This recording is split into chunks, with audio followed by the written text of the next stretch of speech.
Hello, everyone. We're going to wait a few moments to allow people time to log in and join us. Welcome, welcome.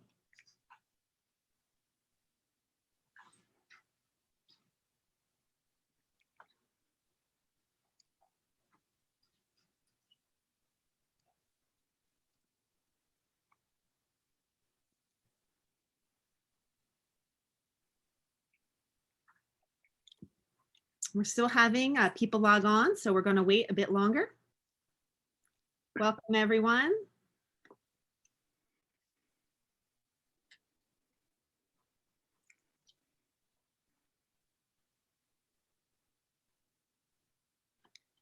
Okay, we are going to get started. Good evening and welcome to Hawk Mountain Sanctuary's Stay-at-Home Speaker Series. Today's program is Balloon Times, Budburst, Bird Migration, and Bugs. What are these events telling us? With Dr. Diane Husic, Dean of the School of Natural and Health Sciences at Moravian College and Hawk Mountain board member. Welcome, Diane. Hi, everybody. My name is Jamie Dawson. I'm the Director of Education at Hawk Mountain Sanctuary, and thank you so much for joining us today. Hawk Mountain is the world's very first refuge for birds of prey, and we continue to work hard to be leaders in raptor conservation, science, and education, locally and globally around the world. Hawk Mountain is a private nonprofit, and membership is the lifeblood of our organization. To all of our members out there, thank you so much for your continued support. It means the world to us. And if you're joining us today and you're not a member, we hope that you consider becoming one in the future. Hawk Mountain hopes that everyone remains safe and healthy during these times of COVID challenges, and we are absolutely thrilled to offer our local and global community a variety of free virtual programming. As always, Hawk Mountain greatly appreciates and depends on donations. Just so everyone is aware, today's program is being recorded and will be accessible as a continuous research. You can find it on our YouTube channel. We also have a direct link on our website that can connect you to our YouTube channel. At any point during today's program, viewers may submit questions through the Q&A feature on the Zoom platform, and we've designated some time at the end of the program to take some questions from the audience. And we are so excited that Dr. Diane Husic is joining us today as we explore the meaning of the timing of seasonal changes of events in nature and what important information we can learn from changes that are occurring in that timing. So before we get started, I'd like to share some of Diane's very impressive background with our audience. Dr. Diane Husic has a Bachelor of Science in Biochemistry from Northern Michigan University and a PhD in Biochemistry from Michigan State University. Before becoming Dean of the School of Natural and Health Sciences at Moravian College, she served as Chair of Biological Sciences. She teaches courses on biochemistry, environmental science, conservation biology, sustainability, environmental health, and climate change. All very important topics, if I might say so myself. Trained as a plant biochemist, her research focuses on the ecological restoration of a contaminated site, the Palmerton Superfund site, and examining heavy metal impacts on plants. She is involved with ecological monitoring along mountain landscapes, in the portion of the Appalachian Mountains in Pennsylvania and in the greater Yellowstone ecosystem and Rocky Mountains. Of key interest is how forest habitats, birds, and pollinators are responding to climate change and other environmental threats. These projects, including the Eastern PA Phenology Project, involve citizen scientists and provide an opportunity to better understand STEM learning in informal settings. She is an author of over 50 publications and has contributed to several reports, including a 200-page ecological assessment for a Superfund site and the 2011 PA Climate Change Adaptation Report. She has attended the international meetings as a credentialed observer for the United Nations Framework Convention on Climate Change, otherwise known as the UNFCCC, since 2009. She serves as a member of the steering committee for the International Research and Independent NGOs Constituency Group and on the Innovation Task Force of the UNFCCC Technology Executive Committee. Locally, Diane works with nature centers and nonprofits to develop informal education programming on a wide range of environmental and sustainability issues, and finding unique ways to effectively communicate science to general audiences and engage the public in science and policy. Woo, Diane, you are an impressive lady, and man, I have the utmost respect for you and all the work you do. How did you become involved in the field of natural sciences and conservation science? So I've always been really interested in molecules and kind of how living things do their thing. And somewhere along the line in grad school, I got really interested in how environmental stress could affect the metabolism and the physiology of living organisms, especially plants. And that's probably the common theme through all my work, whether it's climate change or contamination and things like that. And it's through that work really that I got involved with conservation. So as you're studying how things are affected, whether that's wildlife or plants, by environmental problems, that brings you into the conservation circles. So. Right, it's all connected. Yeah. Thank you so much for sharing that. And would you mind elaborating a little bit on your personal and professional connections to Hawk Mountain Sanctuary? Sure. So I really love birding, and that's one connection. But I think as you'll see tonight, I'm really also very interested in data sets, looking at long-term data sets and how that reflects change. And Hawk Mountain, of course, has a really long and extensive data set related to migration. And then for many, many years, I worked with the Kittatinny Coalition. It's a group of organizations that work to protect the Kittatinny Ridge. And Hawk Mountain is a member of that coalition. And I think that's actually probably where I first met a lot of the conservation scientists. Wonderful, thank you. And we are so thrilled that you're serving on our board as well. So thank you for that. Well, we had an overwhelming response to this topic, Diane, so I'm going to turn it over to you for your presentation. All right, well, thank you. And let me get my screen set up here. All right. So thank you, Jamie. That was a really generous introduction. And you could just keep going and then I wouldn't have to say anything tonight. And thanks to all the people in the audience for joining in. So as Jamie noted, I'm really interested in changing in our environment and why. So the landscapes, such as the Kittatinny Ridge and other places, they're larger than can be covered by the scientists. They're just so spatially large that there's no way the scientists can go out with boots on the ground and keep track of all this. So trying to understand the whys of change are many and complex, and we need help. And so fortunately, there's a lot of observers of nature. And I'm sure many of you in the audience pay attention to things that are going around in maybe your backyard, your favorite place to hike or whatever. You may not think of yourself as scientists, but individuals who are passionate about birds, the local forests, butterflies, or your backyard gardens often have information that's really valuable to scientists. And hopefully I'll be able to convince you of that tonight. So I don't want this talk to be a depressing one. Some of the threats, what are some of the causes for change, and what are the things that we should be kind of looking out for? And so I'll do the depressing slide first, okay? Humans have been responsible for dramatic transformation of landscapes, and that pace of change continues to intensify.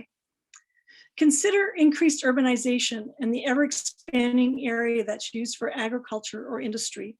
In Pennsylvania, think of all the farmland that's been converted to distribution centers. And the planet is plagued by many other problems, whether we're talking about deforestation, overpopulation, pollution, including plastics, and a changing climate. And all of these things contribute to basically habitat destruction, and they're also a major cause of biodiversity loss. We are seeing a rapid loss of species, sometimes referred to as the sixth extinction. About 1 million animal and plant species are now threatened with extinction, many within decades, more than ever before in human history. The current rate of species loss is estimated to be 1,000 to 10,000 times faster than the natural extinction rate. So that's about 200 to 2,000 extinctions per year, at least what we know of. Some projections note that 30 to 50% of all the species on the planet could be extinct by the mid-century. a third of the birds, 68% of the plants, and a very high percentage of amphibians. It's estimated that climate change is responsible for about a quarter of this loss. Okay? So if you're a bird lover or if you enjoy the butterflies in your garden, these statistics should really trouble you. A 2019 United Nations report from the Intergovernmental Science Policy Platform on Biodiversity and Ecosystem Services noted that, quote, biodiversity and nature's contributions to people are our common heritage and humanity's most important life-supporting safety net. We cannot achieve our sustainable development goals without protecting biodiversity and ecosystem services. But we are also learning that the natural world and time in nature is important for our mental well-being. You may have likely heard of colony collapse disorder, the decline of honeybees. These are incredibly important, but they're not native. Much less is known about our native bees and the role that they can play in pollination in our gardens, in our agricultural fields and orchards. And this biodiversity loss is an issue of food security. Bat populations are also in decline, largely due to white nose syndrome. So disease is also a factor in these changes. But many of the diseases that are impacting wildlife are due to human-wildlife interactions. Climate change involves temperature shifts, heavy rain events and stronger storms, longer drought periods, and a lot of unpredictability. And something related to that is disruptions in phenology, which is basically going to be the main theme of this presentation tonight, and I'll get to that in a minute. We also have a lot of environmental pollution. Herbicides and other pesticides affect biodiversity, artificial fertilizers that impact soil quality and waterways, and you've probably heard a lot about plastics in the ocean. So paying attention to nature is really important for wildlife, for conservation, and for us. Consider what has happened to the monarch population. There was a dramatic decline in the population over the past few decades. The wintering grounds in Mexico acreage have also declined precipitously.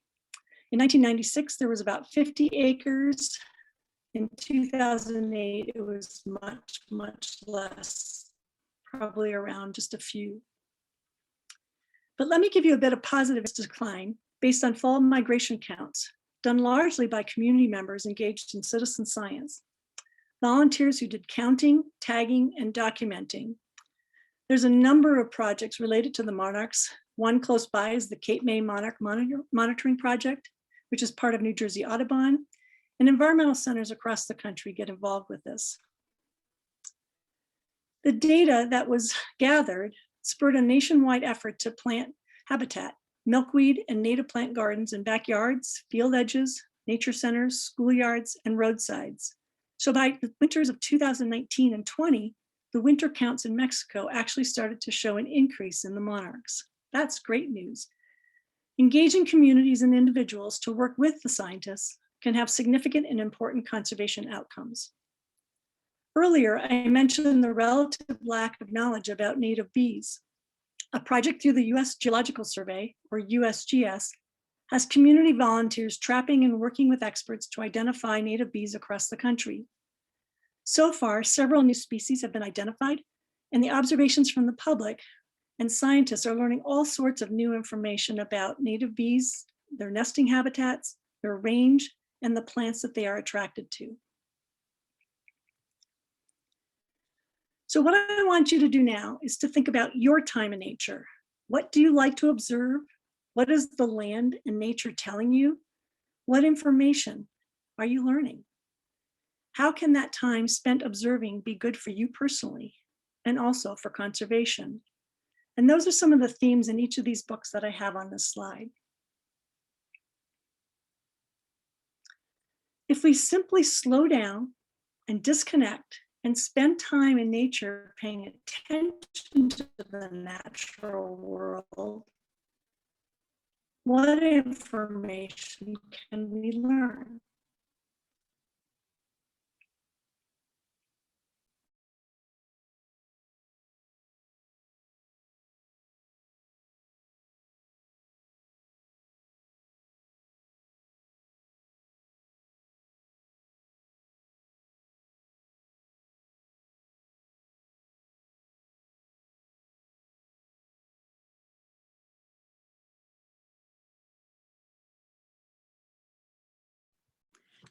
Diane, I think you're on mute. We couldn't hear you, what you were saying just recently.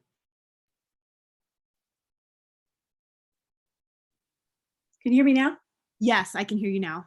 Okay, sorry about that. And also, I might add, at some points, it seems like your connection might be slowing down a bit. So it might be helpful if you do turn off your video. That might allow more bandwidth to focus on the audio.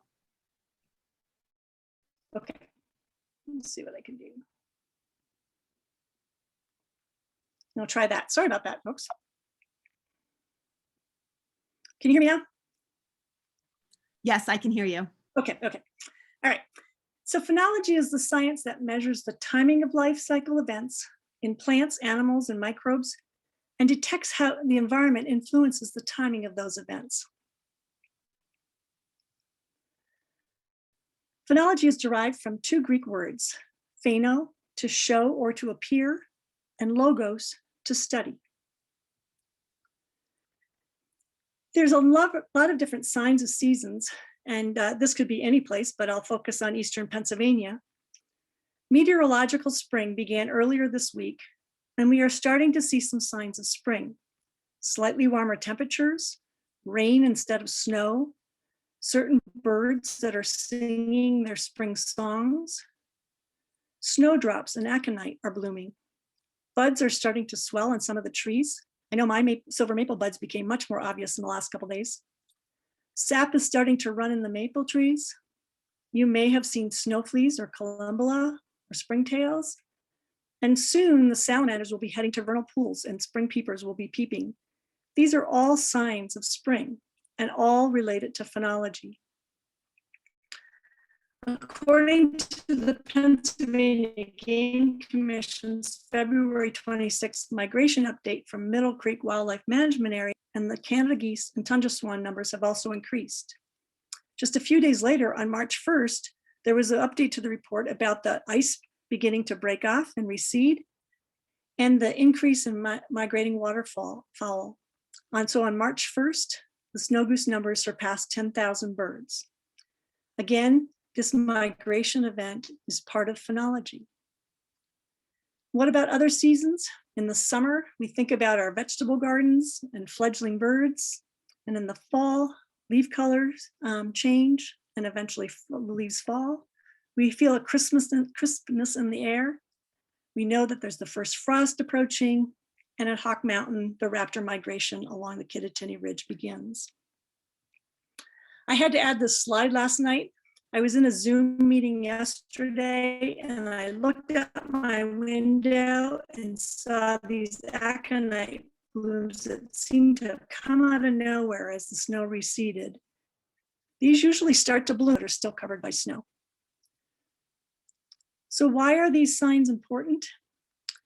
They're important for understanding plant and animal life cycle changes and ecological relationships. In farming and gardening, their signs tell us when to plant. We have to pay attention to frost dates, and in some places of the world, the shift between the dry and rainy seasons. It's important for health and safety. If it starts to warm and the ice is receding, then the ice conditions are not safe and you shouldn't be ice fishing. West Nile cases are being reported earlier. Tick emergence comes, and then we have to worry about Lyme disease. And health centers need to know when the allergy seasons will peak. There was a paper published just a few weeks ago in the Proceedings of the National Academies of Science, which concluded that the pollen season in North America now comes 20 days earlier than it used to, and there's a 21% increase in the amount of pollen in the atmosphere. This data was collected from 60 long-term pollen monitoring stations across North America. There are a number of causes, but climate change is a major factor. That earlier onset of spring and the heat actually has impacts on plant physiology, causing the pollen to be more virulent, if you will. Asthma affects 248 million people in Ireland is quite significant. The pollen impacts people with other respiratory conditions and may make people more susceptible to respiratory viruses, so think coronavirus. But pollen is also important for pollinators and plant ecology. Phenology is also important for recreation and hobbies. the ski season, bird watching, thinking about when the morel mushrooms or spring ephemerals emerge, or the fall color season. It's also linked to cultural events, and I'll talk about one example in a little bit, the spring cherry blossom festivals. And the information is important for conservation and for understanding climate change impacts and adaptation. There's references to phenology or the sign of the seasons that appear in literature. For example, the English poet Swinburne talks about the transition from winter to spring. For winter's rains and runes are over, and all of the season of snows and sins. And then he goes on to talk about the frosts are slain and flowers begotten, and in green underwood and cover, blossom by blossom, the spring begins. We're currently in that snow to mud transition, but soon things will be green and we'll get to see blooms. Some pretty famous people wrote about the seasonal changes too. It turns out that Thoreau kept some pretty important phenological records, something that I'll mention shortly. This first line about how it's astonishing how soon and unexpectedly flowers appear reminds me of the surprise I had yesterday when I saw the aconites. The oldest known phenology records are the timing of cherry tree blossoms from China and Japan, and they date back to over 1,000 years. A 2011 scientific paper published in the Biological Conservation reported that in Japan, biologists have found that climate change is affecting species and ecosystems, including the earlier flowering time of cherry trees, which are an incredibly important cultural symbol in Japan. According to research in Kyoto, the average flowering date during 1971 to 2000 was 7 days earlier than an average of the previous 1,200 years. Using records of timing of cherry blossom festivals and knowing that late winter average temperatures determine the bloom time, scientists have been able to retroactively determine average winter temperatures going back over 900 years. These proxy records, the dates and the records in journals of cultural events, are important in understanding how climate has changed over time. I love how the data points in this graph are actually cherry blossoms. The years in this graph span from the year 800 to 2016, and you see the variability from year to year, and that's expected because our winters and the weather can change quite dramatically. But if you look carefully from about 1820 to the year 2016, you'll see this drop, which corresponds on the y-axis to an earlier bloom time of the cherry blossoms. So this change of 1 week of advance of spring is a pretty recent change. It coincides with the Industrial Revolution, increased use of fossil fuels, and therefore CO2 emissions, suggesting that climate change is playing a role here. Also note the source of where this was published, The Economist. There's a great economic importance in phenological events, such as cherry festivals. According to the National Park Service, the peak bloom date in Washington is defined as the, quote, day on which 70% of the blossoms of the Yoshino cherry trees that surround the tidal basin are open. The Park Service has data going back to 1921, the first time that these trees, which were a gift from Japan in 1912, bloomed. So on this graph, on the y-axis, we have dates of the spring. On the x-axis, we have years. And all of these dots represent the peak bloom date in Washington, DC of the cherries. Now, again, there's lots of scatter because there's a lot of variability in our February, March weather, but the trend line suggests that just as in Japan, the date of the earlier bloom or the peak bloom time is arriving earlier, about 7 to 10 days. This is just one piece of phenological evidence of an earlier advance of spring, but it's corroborated by several other pieces of evidence that I'll talk about later. This graph shows from 1921 to 2015, but I added 2020, which the peak bloom day was March 20th, which is quite early.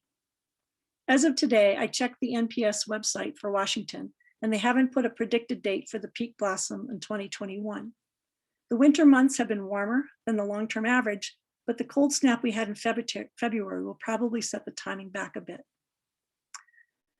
This tidbit of information might not have any significant impact on our lives, except when we plan a weekend trip to the nation's capital in the spring. This phenology even has a social media presence. There's a cherryblossomwatch.com. Cherry Blossom Watch has an Instagram account and information on Facebook. So back to some history. Carl Linnaeus, who's known for his early taxonomy work and creating Latin names for genus species categories, kept records of timing of events in nature in the 1700s. The founder of the Royal Observatory of Brussels started a vast program or network of observations of what they referred to as periodical phenomena of vegetation and animals starting in the 1840s, and published papers with colleagues in that time period. In a 1853 paper, the scientists proposed the use of the term phenology. Thomas Jefferson's records from Monticello contain all sorts of phenological data, with entries from 1766 to 1824. A man by the name of Robert Marsham is known as the father of phenology. In 1736, he began monitoring what he called the 27 indications of spring on his estate in England. And he reported this information in 1789 to the British Royal Society. That monitoring was continued by his family descendants until 1958. To this day, recording phenology remains very popular in the UK. I have a photo here of snowdrops, which is one of our earliest indicators last week, but they haven't, as I noticed or mentioned earlier, started at my house. I live north of the Kittatinny Ridge because the snow is still covering the ground. So this is some data from the Marsham estate on the phenology of snowdrop bloom time. And so these blue dots here are from when Marsham was recording data, and then later when his family recorded data, and then the dots in blue, the data, or I'm sorry, in black, are when volunteers have picked up the monitoring since. Now it looks like since about 1950, we're seeing a change in the pattern, but it's a little too early to see if this really represents an earlier bloom time, because you can see all the variation that we had in the past. Henry David Thoreau kept meticulous journals that include entries in phenological events. His entries span from 1852 to 58, when he spent time at Walden Pond, and contains notes on 100 period taken by another botanist. Between 2004 and 2006, conservation biologists returned and focused on 473 common species. That data was used by Harvard scientists and others as a baseline data to compare contemporary observations. So they were comparing the work from Thoreau's time to what they gathered in the early 2000s. They also examined herbarium specimens, which typically are collected at peak bloom time, dried and dated. And so that information was published in the Proceedings of National Academy of Sciences, one of the most prestigious scientific journals. Studies have continued since that 2008 paper and conclude that either plants were flowering earlier by about 1 week, or the populations of a plant species were in decline. Their conclusion was that plants may have to adapt or they will die out. From other data in Concord, Massachusetts, between 1852 and 2006, there was an overall 2.4 degrees increase in temperature in the region.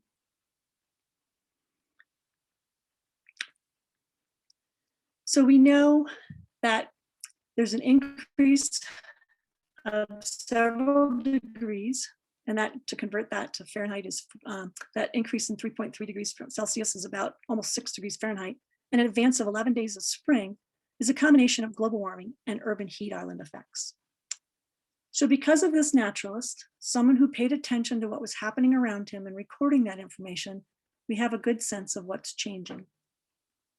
With changes in ecosystem composition at a given time of the year, in terms of who is around when, what are the implications? For example, with different bloom times, has the timing of emergence of insects that serve as pollinators for these spring flowers also changed? Or do we now have asynchrony or a mismatch? Like Thoreau, the Leopold family kept phenological records from their land in south central Wisconsin. They also tended to focus on about 23 diverse spring flowering native plant species, and those have been monitored over a 47-year period. During that time period, the spring mean temperature has increased by 1.8 degrees Celsius, and there's been a 7-day advance in bloom time on the Leopold property. In 2012, the mean flowering was April 13th, which was at that time the earliest date ever recorded, and over 3 weeks earlier than mean flowering in Leopold's years. I haven't seen the most recent data from this site, but between 2012 and 2020, we've experienced the 4 hottest years on record on the planet. This is a list of traditional phenological observations or saying from a book on gardening and phenology. Some of these seem reasonable and others maybe not so much for Pennsylvania. I'm not sure I would be planting watermelons on Good Friday. But with the shifts in timing, I'm wondering how many of these still make sense. I know for me, Japanese beetles, which says here that they arrive when the morning glories bloom or begin to climb, that they used to show up around the 4th of July at my property. They now come earlier, and they always seem to come out when my swamp rose first opens its blooms, and those darn things always destroy the flowers. I hope I'm beginning to convince you of the importance of individual observations and to perhaps consider journaling what you observe when you spend time in nature. Collections of observations of individuals from a region or around the world are incredibly important in understanding ecological change. Sometimes journals, and sometimes they're just written on note cards, but both can be important. Among my favorites are the reflections from the cul-de-sac, not my terminology, but from a master gardener in the Makunji area who has been watching the development and phenology and then the consequential impacts on biodiversity of birds in his backyard for decades. Now, you don't have to be a good artist, just observe it. I love this photo from the UK. There's a man who basically every year when his daffodils bloom, he marks the date on his gardening shed. As I noted earlier, public participation in collecting phenology data has been popular in the United Kingdom for quite some time.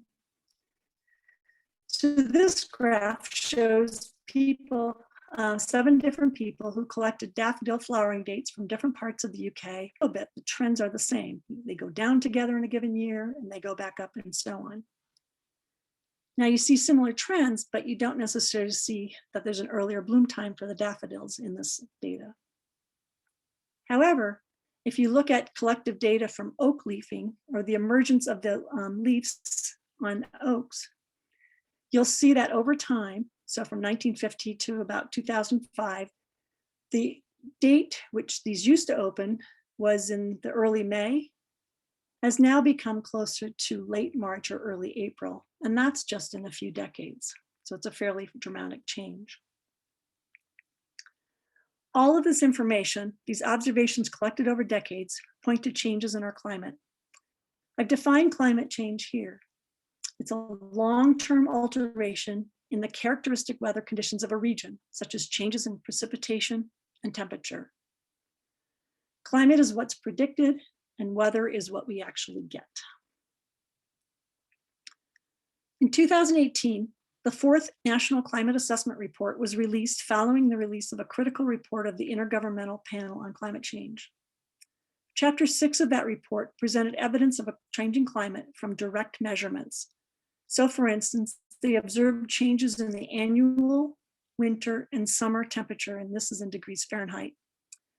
The changes are the difference between the average for the present day, and that's considered 1986 to 2016 for this report, compared to the average for the first half of the last century, from 1901 to 1960 for the contiguous United States.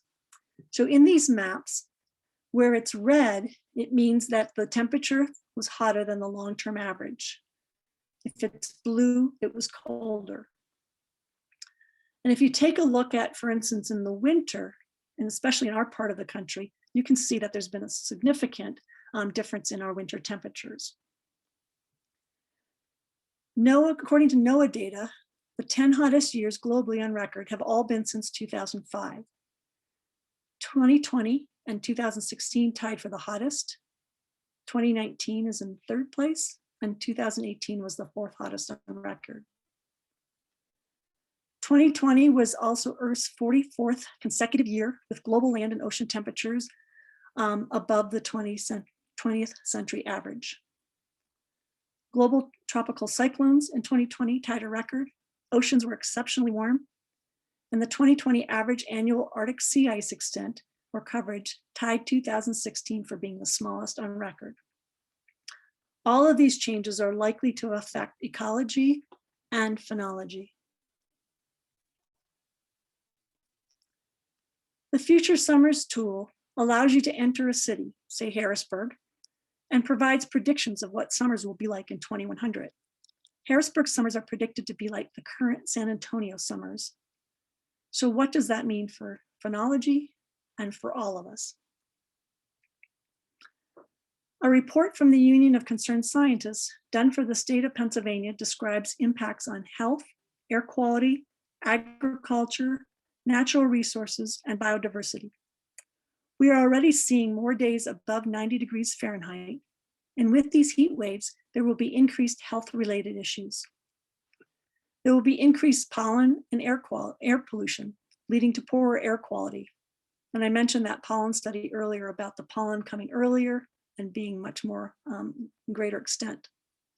If you take the geography of the region, especially in the Lehigh Valley, the increased diesel tractor trailer traffic from all the distribution centers and heat, that will have a tremendous impact on air quality and asthma. It's predicted that there'll be a decrease in the ability to grow apples and grapes in Pennsylvania, and there'll be a lower quality and lower yields of sweet corn. Also predicted to have lower milk production.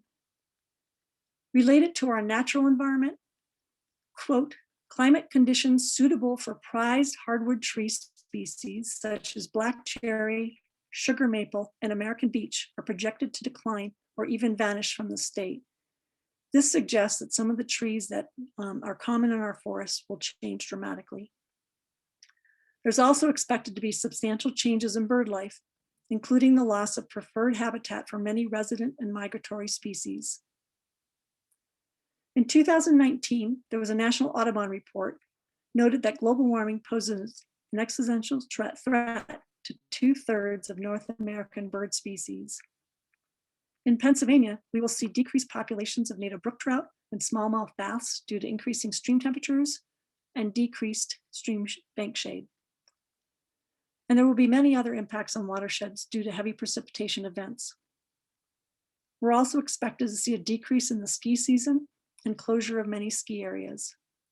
It's not coincidental that many of the ski areas in Pennsylvania have opened up water parks and other year-round activities to try to make ends meet. Now, these are projections. And again, what's important is to have boots on the ground and monitoring to see if these things are really happening. The Intergovernmental Panel on Climate Change is like the National Climate Assessment reports, but global in scope. Volunteer experts review all of the peer-reviewed scientific literature related to climate change, and they're looking for a degree of consensus, certainty and uncertainty, and data gaps. In 2007, the IPCC report first mentioned the importance of phenology in understanding ecological changes in the response to climate change, including the earlier advance of spring and longer growing season. Or in other words, the top climate scientists in the world are recognizing the value of phenology, which is often collected by individuals and amateurs from around the world. The National Phenology Network is a US initiative involving many partners, such as federal agencies and nonprofit organizations. There's a lot of information on their website about what we're learning from data collected by individuals and community groups. One example of the National Phenology Network findings is shown here, and they're trends in the spring leaf out in Washington, D.C., and how often this is happening before the first day of spring. And so you see March 20th here, the equinox. And if it's an orange, that meant that the leaf out in Washington, D.C. happened before that date. If it's blue, it happened later. And you'll see that in the last few years, that more often than not, the leaf out comes very early. And in the most recent years, it comes a lot earlier. Now, Washington, D.C. has a different climate than here in Pennsylvania. So phenology studies tend to be local. But in the collective, we can see if patterns are replicated in different regions. The USDA hardiness zones are based on data such as minimal winter temperatures and first and last frost dates. Farmers and gardeners alike pay close attention to these zones to know what they can plant in a given region, especially for perennials. The USDA put out the first map in 1990, but due to changes in temperature and phenology, the map had to be updated in 2006. So if you look, for instance, at this kind of lighter orange here, zone 8, and look at how it expanded between 1990 and 2006, or if you look at the yellow, which in 1990 only went up to about Virginia, by 2006 went into Pennsylvania, the southeast part of Pennsylvania. By 2012, the USDA had to update this again because, again, of changes in winter temperatures and phenology. But unfortunately, they changed the color coding, so you can't directly compare the maps from those previous years. So you can see one of the things they did in 2012 is split the zones. So 6 now has a 6A and a 6B. 7 has a 7A and a 7B, reflecting some of the microclimates in the area. As I mentioned, I live north of the Kittatinny Ridge, but I can grow crepe myrtle in my yard way farther north than this plant is supposed to survive. It's historically a zone 7 or farther south species, and I live in what's dubbed as 6A. One of our earliest native trees or shrubs to bloom in Pennsylvania is the serviceberry, or amelanchier. It is a favorite of mine for phenology since it's so easy to spot the flowers when they appear on the trees along the Kittatinny Ridge. They emerge early and before the leaves on any of the trees. Rumor has it that this plant is named serviceberry because when it bloomed, the ground was thawed enough to bury people that had died over the winter. It's also known as shadbush because it was said to bloom at the same time the shad make their run to spawn. What we don't know is whether these timings are still in sync. Now, this is just a little bit of an aside. There's a lovely essay about the serviceberry by Robin Wall Kimmerer, who's the author of Braiding Sweetgrass. And in this, she talks about how valuable this tree or shrub is for wildlife and for humans. At the beginning of this presentation, I mentioned the importance of individual observations and records. In 2010, I had the good fortune to be selected as an Audubon Together Green Fellow, and each fellow was to initiate a project. So this phenology project for Eastern Pennsylvania was mine, to not only see what data people were collecting or would be willing to collect cards, not at the international or national level, and not what was reported in those highly technical documents that came out of government and intergovernmental agencies. I mentioned that phenology was local, and many of the species of interest locally were not being monitored by the National Phenology Network. So the concept for this project was that it would be collaborative with a range of partners, environmental educators, nature centers, parks, and so on, and that we could use this as an educational opportunity to talk about phenology and citizen or community science. It was a reason to get people outside watching and appreciating nature and observing the changes, and it would be focused on Eastern Pennsylvania. At the beginning, we had a lot of partners. I've listed them here. This was housed at the Lehigh Gap Nature Center, but involved other nature centers, many of the state parks, Cherry Valley and Delaware Water Gap, a lot of schools, and a lot of organizations. and most importantly, a lot of individual volunteers. Our original idea is that, like the people that I had mentioned earlier, we would take species of interest. We selected 45 that were easy to identify and important to this part of the state. What we had put out was basically help wanted. What were we looking for people to monitor at different times of the year? And we had fact sheets for each of those 45 species. And these are still on the Lehigh Gap Nature Center site if you're interested in taking a look at these. And so what we got was 27 people who were regular data contributors and 9 long-term data sets that were donated to the project. In 2011, the first year of this project, the total number of data entries approached 13,000, and that was data from 2011. But because of the data sets that people volunteered or donated, we ended up having over 200,000 pieces of data that spanned from 1961 to 2011. About 95% of that data was about birds, and I'll come back to that. And this just shows you some of the ways that people submitted data. This doesn't look like the typical science graphs that I showed you earlier. Some people took wonderful photographs and dated them using Photoshop, and other people handed me note cards that were handwritten. Beside birds, we had data on 185 plant species, a number of insects, mammal, reptile, amphibians, and even a couple of fish species, and a few things like when did people first see earthworms and slugs. My friend Judy, who's a master gardener from the Lehigh Valley, would do wonderful phenology of a single species. So measuring all of the changes of the bud out, for instance, of redbud, until it's full bloom. She also would pay attention to egg laying by birds and insects. But as I mentioned, a majority of the data is about birds. Birders are good listers. There's a lot of individual records.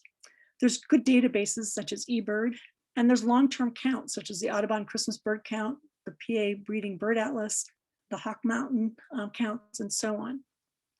So for analysis, when you have a mix of species and forms of data submitted from the other species, it was very difficult to analyze. And some people only provided 1 year of observations, which isn't very helpful. And others just became engaged in the conversations we had. The bird data, however, provided lots to examine. So on eBird, you can find phenographs for individual species, which show basically for a given region, when these birds appear and when they leave. The Cornell Lab of Ornithology was gracious to share access to databases for a particular region for deeper analysis for us. So I'm going to show you one example of what we did with Louisiana Waterthrush, an important bird of interest for Pennsylvania, because it relies on hemlock trees for nesting, and the hemlock trees are in decline because of the infestation of woolly adelgid, partially due to warmer winters, which don't cause the adelgid to die off like it used to. So between databases and individual records, for this represents a 4-county area: Carbon, Monroe, Lehigh, and Northampton. We took the first day of arrival from our data from the 1970s to the 2012 and plotted out those first reports of the year from all the different data sets. Where did the first sightings occur, or when did the first sightings occur for this species? And what we found from just since the 1970s, the Louisiana waterthrush arrived somewhere between 21 and 23 days earlier, depending on if we used individuals data or if we used the long-term records from eBird. We did the similar kind of analysis. When I say we, some students and I examined data for 17 forest bird species. And the details aren't important here, except that for the timing of the first sighting for each year, no matter which species we looked at, every single species was coming back earlier. Some by only a few days, others by as much as 3 weeks. So we're observing a changing of composition of species in a habitat at any given time, which leads to all sorts of questions. Is there a food source for birds if they come back earlier? Have the insects hatched so they can refuel after migration? Are they breeding earlier? Are they more susceptible to a late cold snap? You can also use long-term fall migration counts, such as Hawk Mountain or Bake Oven Knob, to look at shifts in peak migration timing for any given raptor species, or the morning flight data at Cape May for fall warblers and other species. There's a variety of tools available now that weren't popular when I started this project, and one of the best is iNaturalist. Basically, you can take a photo of species and it uploads the GPS coordinates, the photo, and any notes. And if you don't know what it is, a bunch of experts can help identify the species based on your photograph. And you can see here that there's been over 58 million observations to date, and I pulled this down on February 28th, and over 3,000 species that have been identified through iNaturalist. These huge databases would be great places to look for phenology data. Another project is Journey North, and this is a mapping project where individuals report when they first see a particular species. And in this project from Journey North, monarchs and ruby-throated hummingbirds are two of the most popular. And basically the different colors represent different dates as people start to see this bird moving northward. So in 2020, this was March 14th. And so there were some ruby-throated hummingbirds already starting to show up in the south. And by May 2nd, you can see that there were reports from all over the eastern part of the United States. For 2021, there's already been a few reports in the south. Journey North also has some other interesting maps, ranging from other birds and when does milkweed bloom, to monarchs, to spring peepers, and orioles, and so on. And they're a lot of fun to work with kids. Other projects that you can find online is the cicada tracker. And this is supposed to be a year where we have the 17-year cicadas emerge. I've mentioned eBird already, and Project NOAA. There's a lot of interest in phenology in the watershed, and I'll just give you one example. The insect hatches, the timing of mayflies and other macroinvertebrates, and when they hatch is important to fly fishermen and what they tie on their lines. But already a couple weeks ago, I saw skunk cabbage emerging, but you'll see the blooming of spice bush and so on. A lot of environmental change occurs in the watersheds, and there's many watershed steward groups who are monitoring a wide range of environmental changes. The type of vegetative cover, phenology, invasive species, the health of plants and other species, flooding, insect hatch times, as I mentioned, and so on, and in particular stream temperatures. There's great databases such as WaterWatch that provides all sorts of useful information and allows environmental groups to upload their data that they're monitoring. And the US Geological Survey has stream gauge data that you can download for a particular area anywhere there's a gauge, and they're all through Pennsylvania. And you can look at information that happens over time. And I'll show you one example. I had a student a few years ago who tracked changes in peak flow and flooding in local streams from Walnutport to Easton. And this is just one example. And this was at the Lehigh River in Bethlehem, and looking at the peak of river flow and the duration over time. And one of the things you can see that over time, you see this increase in spring peak duration. These changes over time are consistent with increased heavy precipitation events in spring and fall, and in fall in particular, tropical storm remnants that pass through, and it all shows up in these stream gauge data. These predictions are, the data is consistent with the predictions of the IPCC reports and the National Climate Assessment reports. I'm going to end with one last aspect of phenology. I've mentioned a few times the idea of synchronicity, the timing of events in nature that co-evolved. Insect hatch, like caterpillars, coordinated with the leafing out on trees, the arrival of birds that need that food source before there are berries. It's fun to feed the birds to attract them to our yard, but in truth, natural food is preferred by birds and delivers the right mix of carbohydrates, proteins, and fats. And that, quote, right mix differs with the time of year and what the birds will be doing. So in high summer, they want quick energy foods. And this happens to be foods from one finch, the pine siskin, and what it depends on for its seed or berries. Later, as it's getting ready to migrate, it wants to build up fat. And so it switches to sources of food that might provide higher fat in oil or lipids. And in the winter, it has to rely on things that are low in fat and basically what's around. But nature has provided this sort of phenology of the types of foods available in nature and in our native plants. Non-natives, not so much. One cool things about plants, I am a plant biochemist, by the way, is how smart they are. The much maligned American pokeweed has evolved over millennia to offer cues of ripeness to the birds. The berries often ripen asynchronously. In other words, not all the berries ripen at once, so they ripen over an extended period of time. And the same is true for elderberry and a lot of other things. So this food source is provided over an extended period, allowing birds to eat for more than, well, basically not all its seeds are dispersed at once. If you have a drought or heavy rains, that provides a greater chance of survival and passing on its genetic material. I love this quote. Plants that bear fruit in the summer generally dole their berries out as though by prior agreement, sharing the planting season that each gets its turn and customers are fed from June to August. We don't have to attend to these details. It's like buying groceries once and watching meals prepare themselves for years. And this is the idea of planting native plant gardens. And if we have the right mix, how we basically put out a pantry or a grocery shopping list for the wildlife that comes to our backyard.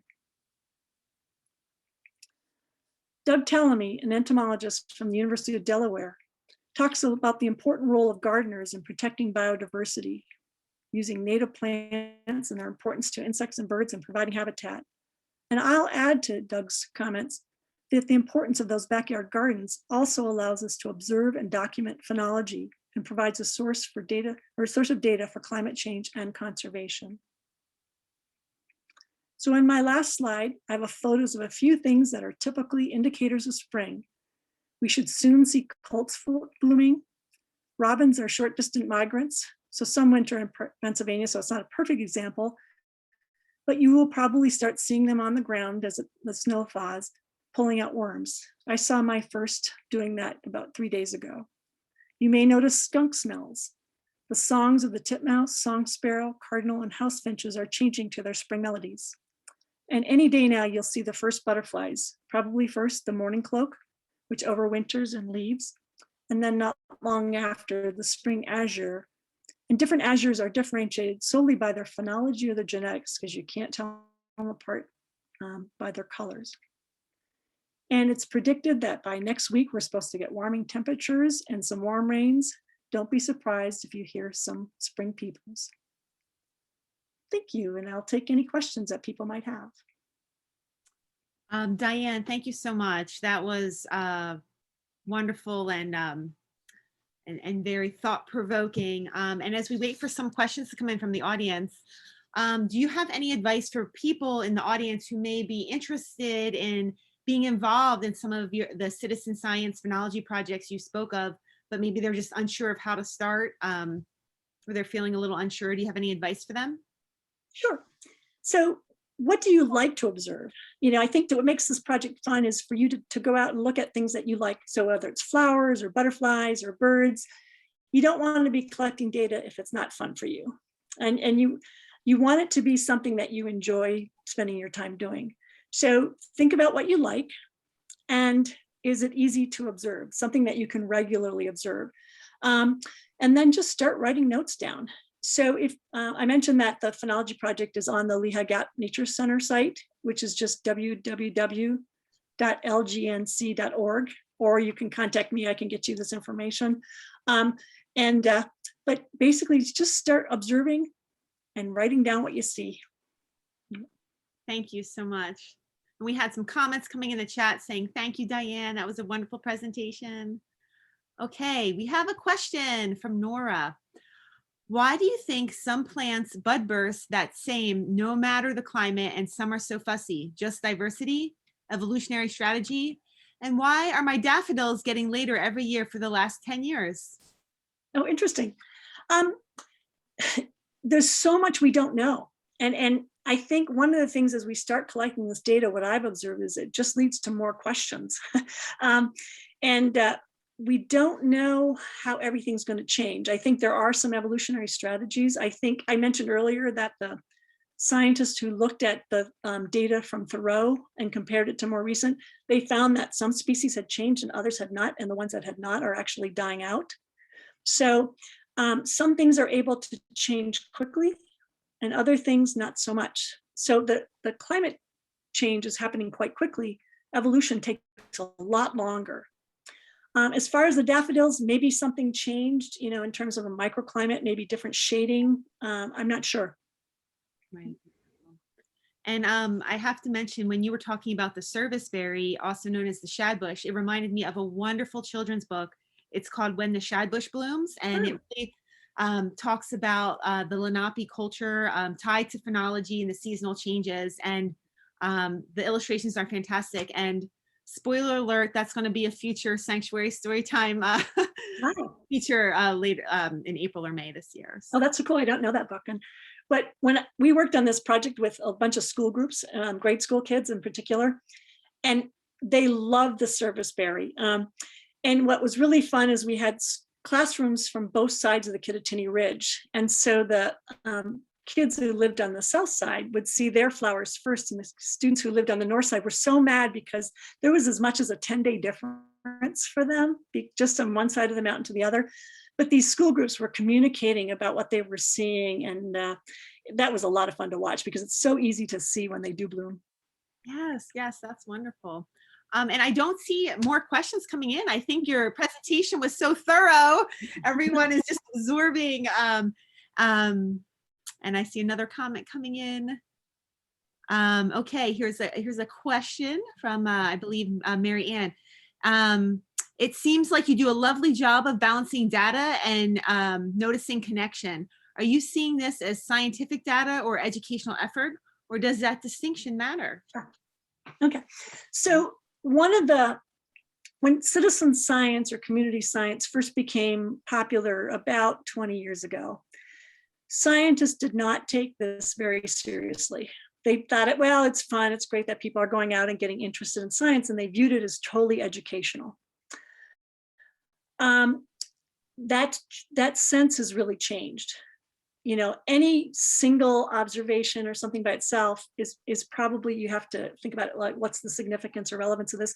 But if you start collecting the same data about the same species from lots of people from lots of different regions, it becomes really important to look at trends. And as I mentioned, the IPCC is really starting to take note of this. For me personally, this project was largely about getting people outside to pay attention and to find something to start conversations. And I've had some absolutely wonderful conversations about this with people that have differing views about climate change, who straddle the politics spectrum. And I want it to be nonpartisan. I want people to say, well, what have you noticed? And let's talk about why these might be changing. And I mentioned at the very beginning, there's a lot of environmental threats. It's not just climate change. And so the person who said, what's changing in my backyard is because the development around me has nothing to do with climate change. But we've had wonderful conversations about that. Thank you, Diane. All right, we have some more comments and questions coming in. Can we please see the books you recommended again? That slide, you had about 4 books. It was with Louvre. 2 of the books were from Louvre. And it's so funny because I rushed to get my camera to take a picture, but the slide switched. So I would love to take a picture of that. Yeah. It might take me a minute to find it again. The other thing that I could do is I could send you a list again, like I did last for my other talk. Okay, yeah, I can email that out to everyone who's registered the titles and authors. Let me see. It was at the very beginning. Yeah, it was earlier on. Well, one was The Last Child in the Woods. Last Child in the Woods by Richard Louvre. And whoops. Was it A Call some sort of. Calling or Wild Calling, which is also Richard Louv, L-O-U-V. Oh, can I add, Richard Louv is the keynote speaker for the PAEE conference this March. Oh, that's awesome. Yeah. One was Listening to the Land by Derek Jensen. And the other one is actually quite an older book. It's Listening to the Land, Native American Literary Responses to the Landscape. It was a compilation of poetry from, I think the 1990s. Thank you so much. And if, Diane, if you are able to send that to me in an email as well, for those that will jot that down, I can send that to everyone. Okay, there are a few more questions coming in the chat. I have to share this comment. You convinced me of the importance of phenology. Thank you. Okay, here's a question. Do you find that you are able to use the data that you've been collecting? It moved. Hold on. I kind of missed that for a second. Here we go. Do you find that you are able to use the data that you have been collecting for conservation advocacy in your area? And have you been successful in influencing decision makers? So in terms of conservation advocacy, I think the group that I had the most impact with is Watershed Stewards. So there's the Master Watershed Program. I've actually done a version of this talk that focuses mostly on watershed types of things.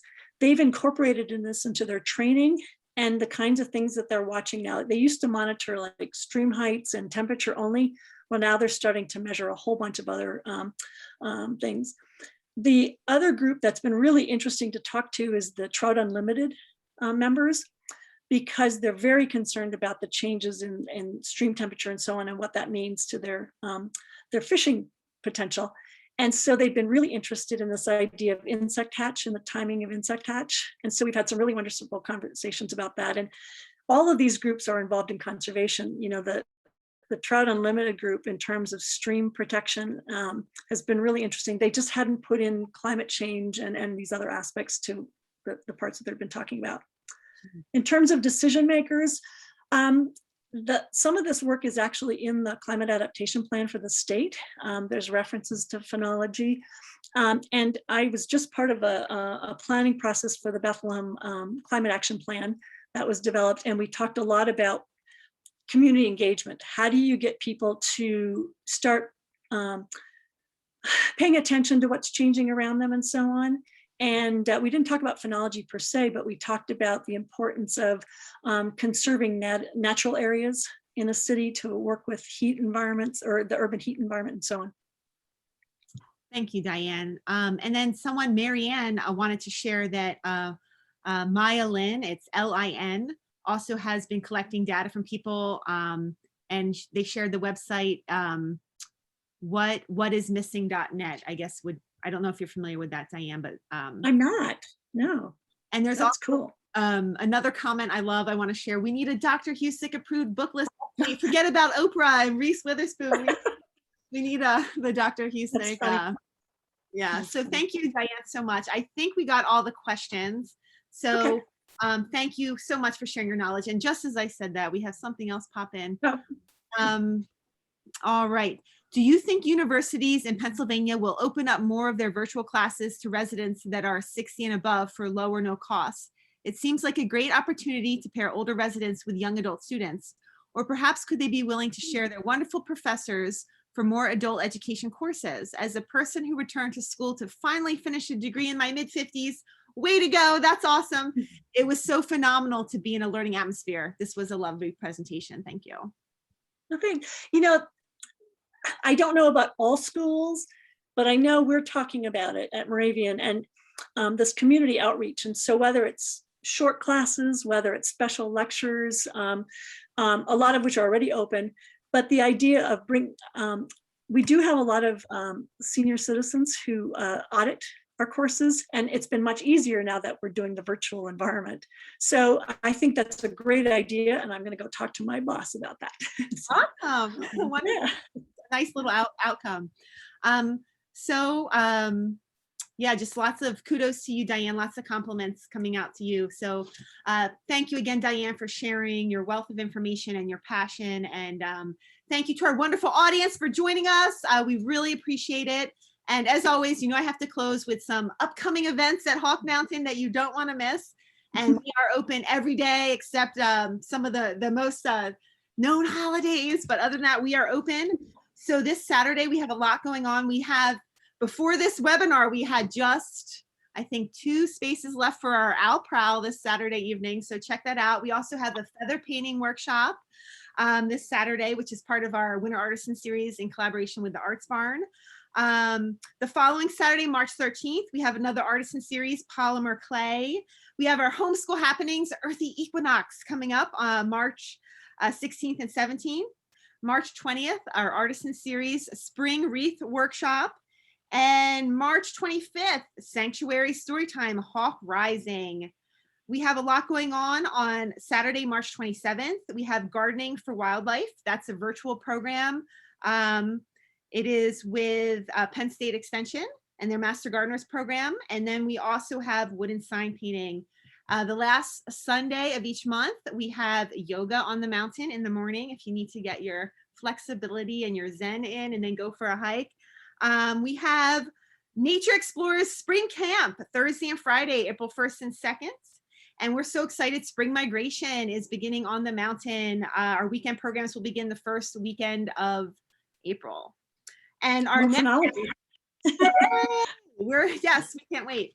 And our next stay-at-home speaker series is Overwintering in the Neotropics, Landscape Configuration and Threats of Broadwing Hawks. And that's on April 15th at 7 p.m. And that is with Sandra Quadros from Peru. She'll be joining us from Peru, and she's one of our former conservation science trainees from 2019, I believe. So lots going on. So we hope to see you on the mountain soon. And again, Diane, thank you so much. Welcome. Thank you. Goodbye, everyone.